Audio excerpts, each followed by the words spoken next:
Vou fazer algumas perguntas para vocês, para que vocês contem a sua história, para que toda a igreja tenha descobrido o trajeto que vocês vem trilhando desde muito tempo, né? Na missão. Qual que era a igreja que vocês congregavam e como era a vida de vocês nessa igreja?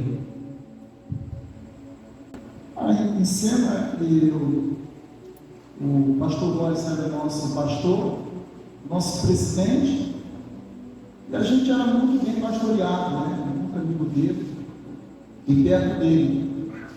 E chegou um dia que eu estava no meu trabalho, e eu já estava namorando com a minha esposa, já me apaixonando já por ela, né? E ela ligou para mim e perguntou se a gente tinha coragem para uma suína, né? Eu falei que sim. Nosso pastor, ele nos ensinou muitas coisas, né? Pastor Góes, a pastor Sueli, a gente aprendeu muitas coisas com eles. E lá na igreja, a gente passou, depois que eu aceitei Jesus, a gente passou acho que quase 2 anos lá. Eu era líder de célula, o reverendo era diácono, né? E aí a gente trabalhava assim, trabalhava na igreja, recebia as pessoas na porta.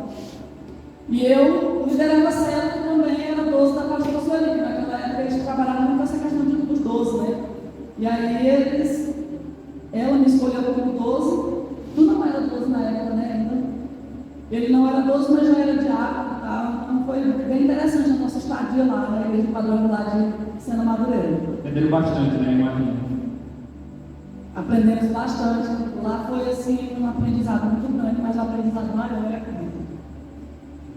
Quando e como vocês sentiram a chamada de Deus para vir para a Massuí? Como foi que sentir essa chamada para sair do lugar que você estava e para um lugar que vocês não conheciam e enfrentar algo que vocês não sabiam como enfrentar? Aí eu estava no trabalho, que eu tinha maior vontade de ter meu próprio negócio, e quando a galera era muito grande, né? E eu viajava muito, me parava muito, e eu viajava muito. E chegou um tempo assim que Deus me levou assim, em muitos lugares. O pensamento ele me levava a muitos lugares, nessa estrada, eu divulgando. E eu comecei a perder o prazer de fazer o que eu mais gostava, né? De ter o meu próprio negócio, e perder o prazer de morar numa cidade que eu morava, que era uma cidade que eu amava poderosamente, né? E aquele fogo foi queimando no meu coração para mim abrir mão de tudo aquilo que eu mais sonhava para viver o íntimo. Mas eu não sabia o que estava acontecendo, e estava gerando quase uma depressão, mas eu não sabia o que era. E chegou um tempo que a pastora lançou essa proposta, e ela perguntou se eu tinha coragem, que eu não tenho medo de desafio. Eu falei que sim. E foi muito interessante, e ela falou 2 coisas, não. E tudo isso aí está à disposição do meio. Na verdade, da minha parte, assim, nunca passou pela minha cabeça, né, em morar em outra cidade, de pastorear a igreja, nunca passou pela minha cabeça, né. Eu achava que eu ia ficar sempre ali na minha igreja, né, que eu ia ajudar sempre os nossos pastores, mas aí, de repente, é como ele falou, assim nós chamamos, né, e aí um dia eu ouvi o meu pastor falando com o chefe dele, pastor superintendente, que Manso Lima, eu estava na sala, eu estava no quarto no celular, no telefone. E aí, ele dizendo que Manso Lima, eu ouvi quando ele falou que Manso Lima não tinha pastor. E aí, aquilo balançou dentro de mim, eu disse, vixe, mas o que é isso, né? Aí quando ele terminou de falar lá, né, nessa época eu estava apenas, assim, começando um relacionamento com o Delmiro, né, pastor. E aí eu disse para ele assim, pastor, Manso Lima está sendo pastor? Ele disse, sim, minha filha. Aí eu falei assim para ele, me mande para lá que eu vou. Algo saiu assim da minha boca como se fosse natural. E aí ele disse, minha filha, tu vai? Eu disse, vou. Pode me mandar que eu Aí ele disse assim, então tu casa e a gente manda vocês para lá. Eu disse, não, eu estou solteira mesmo. Pode falar solteira que eu estou solteira, não quero casar não. Aí ele disse, não, minha filha, é melhor você ir casada. E aí, aconteceu, né? A gente noivou, casou e estamos aqui. Como foi a chegada de vocês em Lanço Lima e quais as dificuldades que vocês encontraram ao chegar na cidade que vocês não conheciam?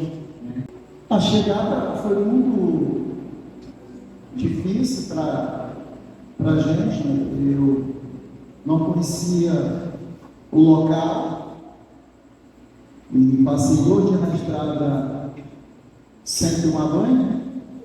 E a primeira pessoa que me deu o endereço da igreja foi o David.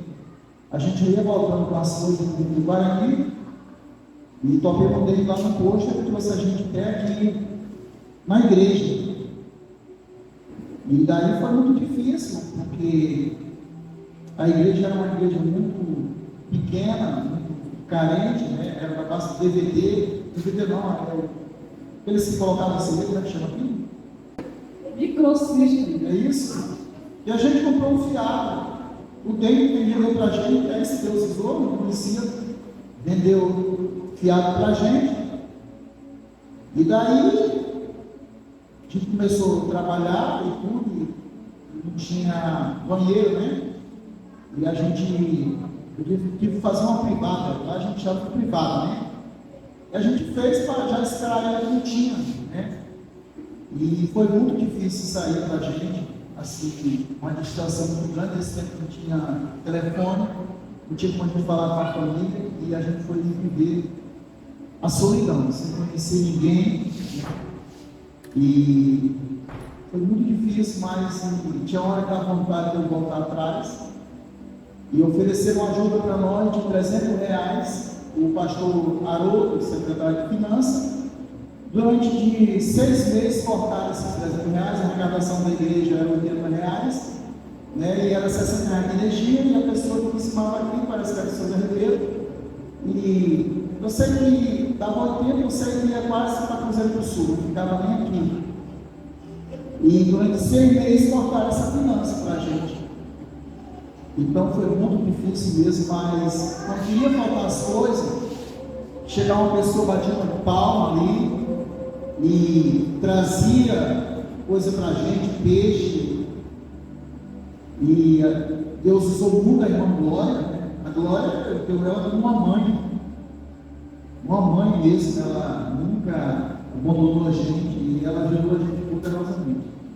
Então a gente, aí eu saí, o Espírito Santo agora vai ter que agir sobre a fé, mas fé. Às vezes eu queria cortar meu cabelo, não tinha dinheiro, para a igreja não tinha dinheiro. E às vezes eu queria comprar um sapato e não tinha nada disso, porque a gente tinha vivido a fé. A gente tinha coisa, mas em cima, não aqui.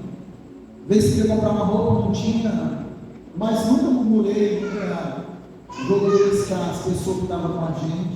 E a gente suportou tudo isso. E a gente teve enfrentado até a malária, né? A malária foi uma coisa muito forte, porque lá a gente já matava.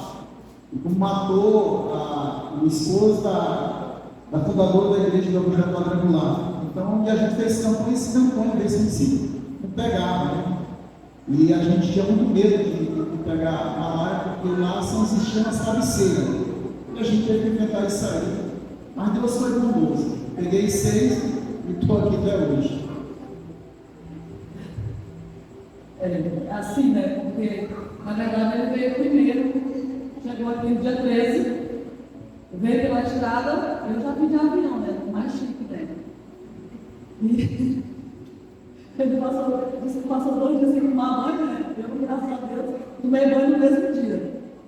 Mas foi bem difícil, amados, porque, assim, a gente sai da terra da gente, de perto da família, para ir morar num lugar estranho, com uma pessoa estranha, porque eu tinha acabado de casar, né? Então foi grande desafio. Cidade que não conhece, ministério, então tudo foi muito difícil. Né? E o que ele falou que realmente a gente não tinha. Quando ele morava em Sena, todo dia ele tinha dinheiro, porque ele mexia com venda, então todo dia ele tinha dinheiro no bolso. Né? Tanto que ele chegava lá em casa com muita coisa, era melancia, era chocolate, Então, mas assim, foi bem difícil, porque você teve que se acostumar, né, sem ter. Por isso que Paulo dizia, eu me acostumei a ter e não ter, né? O apóstolo Paulo. Me acostumei a passar frio, não passar frio, passar fome, não passar fome. E isso é a vida do missionário, porque nós somos missionários, todos nós somos missionários de alguma forma. Né? Então a gente tem que aprender a conviver com isso. Tem gente que diz, não como isso, eu não como aquilo. Mas o missionário verdadeiro, ele tem que comer tudo que oferece na mesa. Né? Então assim, a gente nunca passamos fome, mas já passamos privações sim. E eu louvo a Deus assim, por muitas pessoas dessa igreja que nos ajudaram, né, que sempre estiveram do nosso lado. A casa, quando vocês chegaram, ela era nesse terreno aqui, do lado aqui, que era? Era nesse terreno, uma casinha de madeira que tinha 2 quartinhos, uma saletinha, não tinha cozinha, a gente improvisou, aqui era a cozinha, que a gente improvisou. Na época, tinha uma cozinha aqui atrás, e uma cozinha era aqui. A gente comia aqui, a gente cozinhava aqui. Na hora de dormir, dormia lá na casinha de madeira. Como que era a igreja nessa época? Ela era menor, tinha mais ou menos quantos membros? Como que era o prédio? A igreja era uma igreja de madeira de piso queimar, de bracelete, de um buraco aqui que a gente viu o céu. Acho que com raiva que as pessoas eram jogaram tijolo quebrou com a telha, né? Mas era uma aventura muito grande. Dava muita gente nesse tempo, ficava pessoa lá fora, de ver o movimento que acontecia aqui, que não tinha. As pessoas não tinham muito costume com isso, de a pessoa cair, cheia da presença de Deus. E era uma aventura muito grande, tinha vezes que a pessoa passava muito mal. Aí Deus usou uma pessoa que até hoje essa pessoa está aqui na igreja, ele comprou os ventiladores tudinho, aqueles de teto, né, de Voljax que está aqui, e ele abençoou minha instalação, e parece que pagou com o CEMIC, e depois que ele colocou esses ventiladores na igreja, que a igreja não tinha condições, não tinha vontade de fazer muitas coisas, mas não estava com pouco tempo, então a igreja não tinha condições, aí ele pegou, comprou esse ventilador. Então, chegou quase 30%.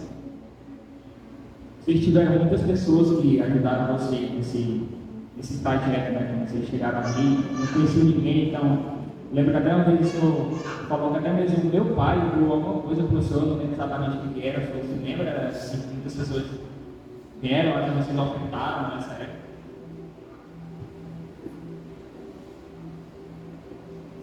Nesse tempo, a gente trouxe a mudança, né? Eu não conhecia ninguém, e eu sei que o colchão da minha esposa, né? Voltou no caminhão, e aí eu não tinha mais dinheiro para pegar esse colchão de solteiro. Aí eu fui lá no seu Elcio, e eu achei muita coragem, porque tinha muitos que passavam ali, enganavam as pessoas, compravam e não pagavam, né? Então eu tinha trauma disso. Aí eu fui aqui com a linha ali, que era bola branca, né? Não arrumou para mim, uma açougue não arrumou para mim. Legal. Aí fui lá no Celso, pedi ele emprestado, para quando ela chegar a gente pagar. E ele só puxou a gaveta e me deu o dinheiro. E eu peguei o ônibus e fui buscar o colchão dela.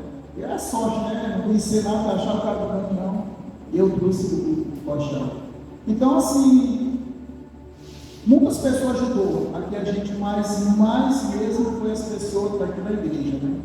A gente nunca teve ajuda de prefeito, outras pessoas, de vereador, não. Foi as pessoas da igreja que empenhavam para Jesus, que ajudaram a gente chegar até onde chegou hoje.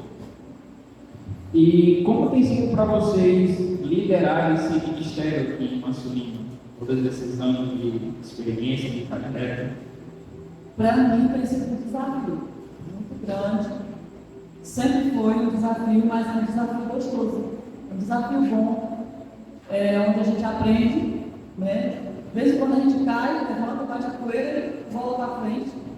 Eu falo cair no sentido de passar alguma dificuldade juntos, né? Mas tem sido um desafio muito grande, um desafio bom, porque aqui a gente tem aprendido muita coisa. Eu acredito que no dia que a gente for embora daqui, a gente vai estar preparado para qualquer lugar, né? Porque está sendo a nossa escola também. Nosso primeiro ministério é também a nossa escola. É isso, é a minha parte. Para mim foi um grande aprendizado, um grande respeito por essa cidade aqui. Tem pessoa que critica, mas eu não vim aqui para isso. Eu vim aqui para abençoar e tentar levantar cada dia mais. Foi um aprendizado mesmo, mas eu tenho visto assim, um grande amor de Deus pela nossa vida. Nunca deixar as portas se fechar. Sempre tem gente para a gente pastorear. Em qualquer lugar que a gente vai aqui, a gente realiza tudo, tem gente para a gente pastorear. Então, para mim foi um aprendizado. Mas muitas coisas que aconteciam aqui, eu já vinha sabendo já o que era pastoreado, porque eu já convivia com os pastores, eu já sei já como é que funciona. Porque quando você chega num lugar, a igreja volta, é aquele monte de gente, bate no teu ombro, se comigo, e no final eles vão estar distantes, e aqueles que estão lá, que estavam distantes, eles vão estar perto da gente. Então, sabendo sobre isso aí. Mas, é como eu falei, eu não posso jamais fazer pilantragem, como as pessoas pensam e faz. Eu não posso trair a igreja, jamais, porque eu não vim para isso, porque eu sei assim, o peso de um pastor desconcertado, pastorear uma igreja. Então jamais eu vim aqui para isso. Eu falo para o Senhor, assim que o Senhor me trouxe um homem de Deus, não digo que o Senhor me levar, eu quero que o Senhor me leve um homem de Deus.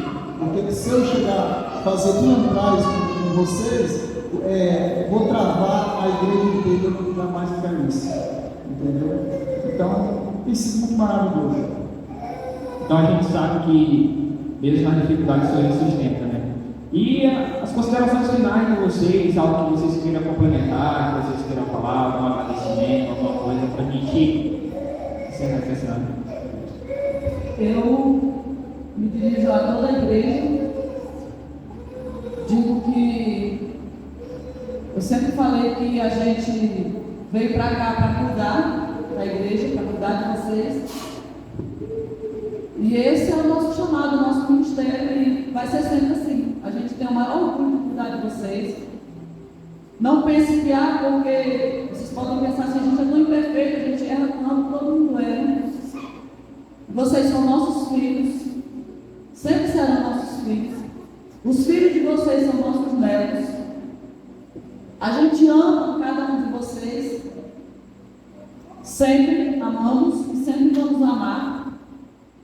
E uma coisa que eu quero dizer para encerrar a minha fala é: nós sempre vamos estar à disposição de vocês. No dia que vocês precisarem da gente para chorar, nós vamos chorar junto. No dia que vocês precisarem da gente para a gente rir, nós vamos rir junto. No dia que vocês precisarem da gente para a gente comer um churrasco, nós vamos comer junto. E vida de pastor é isso, amados, é a gente se doar pela igreja. Então, só quero dizer isso para vocês, que a gente ama vocês. E eu sei que tudo aquilo que Deus prometeu vai acontecer ainda, está acontecendo e vai acontecer muito mais no nome de Jesus. Que Deus abençoe ricamente a vida de vocês. Cada dia mais, a gente só quer crescer junto com vocês. Amém?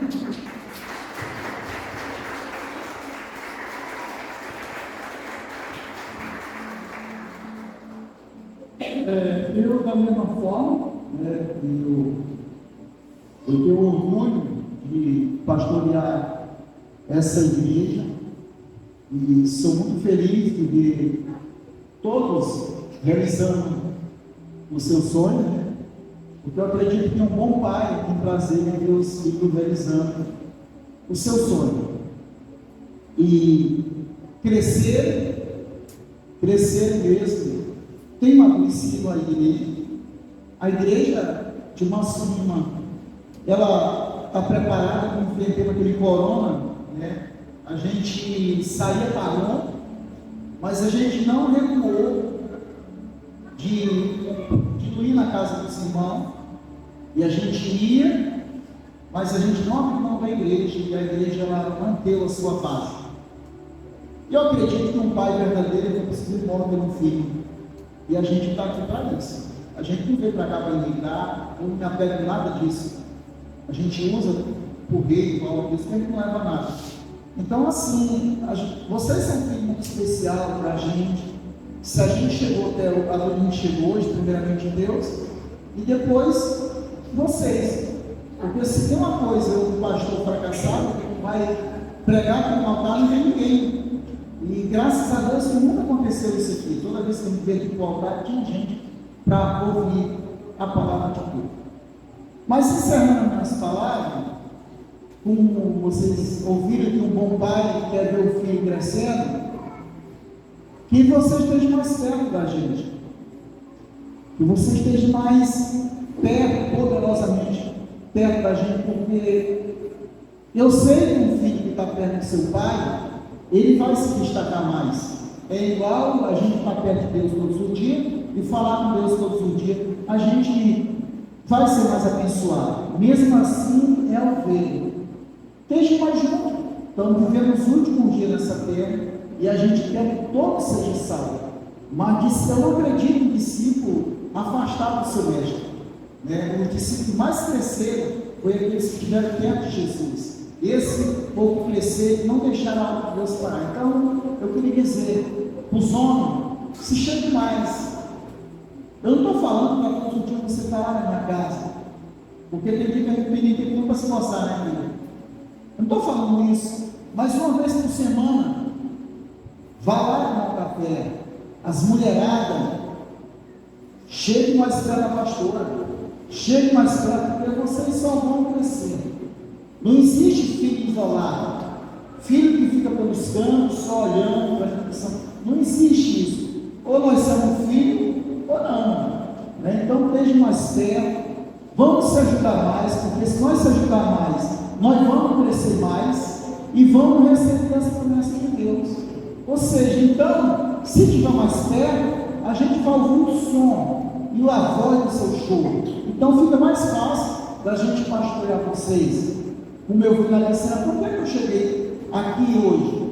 Porque quando os presidentes da igreja, como eu passei pelo pastor Paulo Lacerda, o pastor Luiz José, o pastor Denilson, o pastor agora Moreira, todos eles gostam de mim, confiam, porque sempre eu gostei de estar perto. Não participava de nenhuma roda que falava mal dele, ou seja, eu defendia, porque eu sabia que estar perto do seu pastor e perto do seu mestre, eu sabia que há uma unção muito grande de crescimento. Então, irmão, vamos orar mais, vamos participar mais das orações, vamos participar mais do projeto de alma para o Senhor Jesus, porque eu acredito que tudo que Deus prometeu nessa igreja vai se cumprir em nome de Jesus Cristo. Amém? Mas aqueles que ficam em cima do muro, ele não vai ter capacidade de receber aquilo que Deus vai manifestar nesses últimos dias. Então a gente ama vocês, a gente ama estar perto de vocês, ou seja, 18 anos.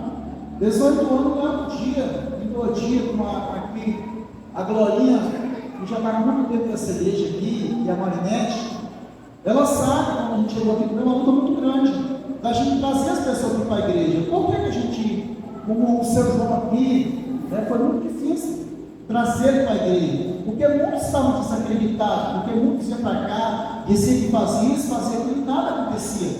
Então as pessoas começaram a ficar desacreditadas, pastor.